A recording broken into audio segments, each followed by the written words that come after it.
What is the difference between data structures and abstract data type? We have seen in an earlier video that data structure is a way of organizing data in the computer so that it can be used effectively.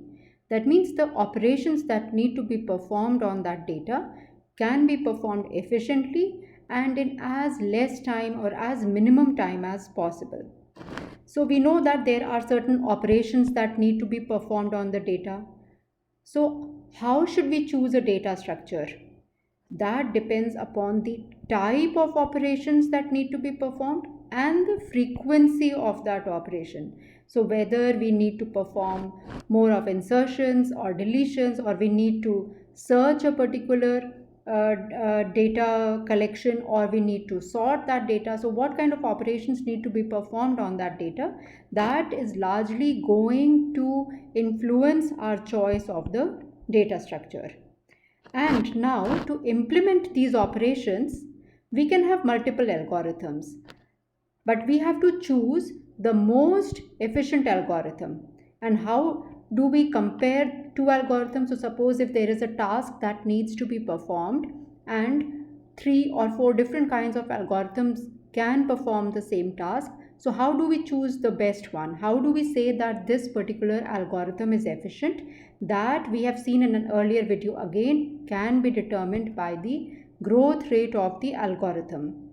So by comparing the growth rate of algorithms and then seeing their asymptotic notations like big O or omega or theta, and seeing their worst case, best case, average case time complexities, we can say whether this particular algorithm is better than another one or not.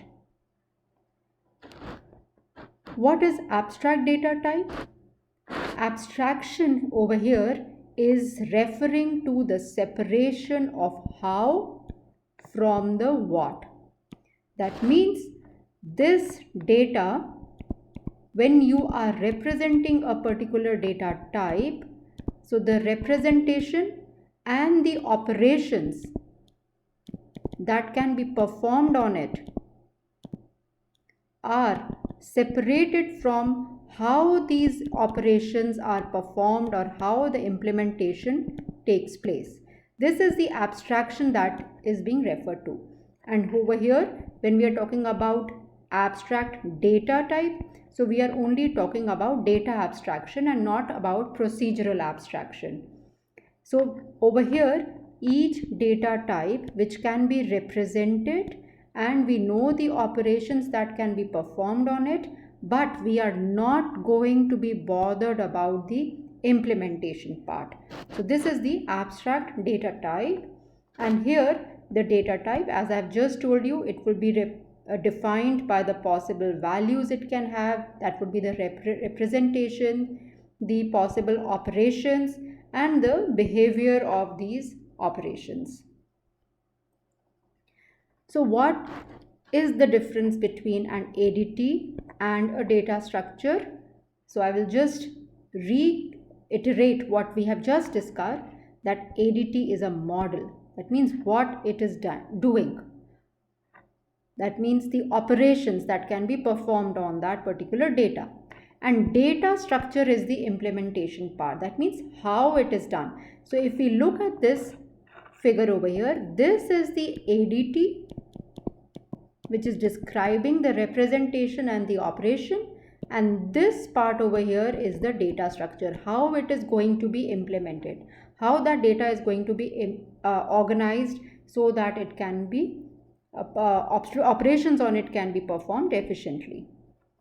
So ADT is the model and data structure would be the implementation part. Let's take an example of a book. So this is an abstract data type book, which is represented by its title and its author. So here we are suppose looking at how a library is being organized. So we have many data types in it which referred to by a book, and this book is being referred or being represented by its title, author. This is one example. You may think of a book being represented by its ID or by its ISBN number or maybe by its publisher and its ID. So you can think of other representations also, but in this example, let us think that this book is being represented by the title and the author. So what are the operations that can be performed on this particular book? Maybe we can have a find book, and here we can give the title and author. So this operation will allow us to find a particular book in the library. We can have an operation which is return book. That means if I want to return a book to the library, it should allow me to return the book. So these are the operations that can be performed. So this part of it is the ADT, the representation and the operations that can be performed. How is it going to be performed? Whether the books are going to be organized subject wise. So is the book on computer networks, or all the books related to computer networks being kept in one section, all the books related to operating systems kept in one section, and so on? Are the books being organized subject wise, or are the books being organized author wise? So maybe one author has written books on multiple subjects. So then are the books being organized author wise, or is there some another way? Maybe they are being organized lexicographical wise by author name. So how are these books being organized? This is the data structure part. How? What is the implementation for this particular ADT? That is the data structure part. Let's take another example where we have another ADT which is defining the complex number, and it is having two parts, real and imaginary.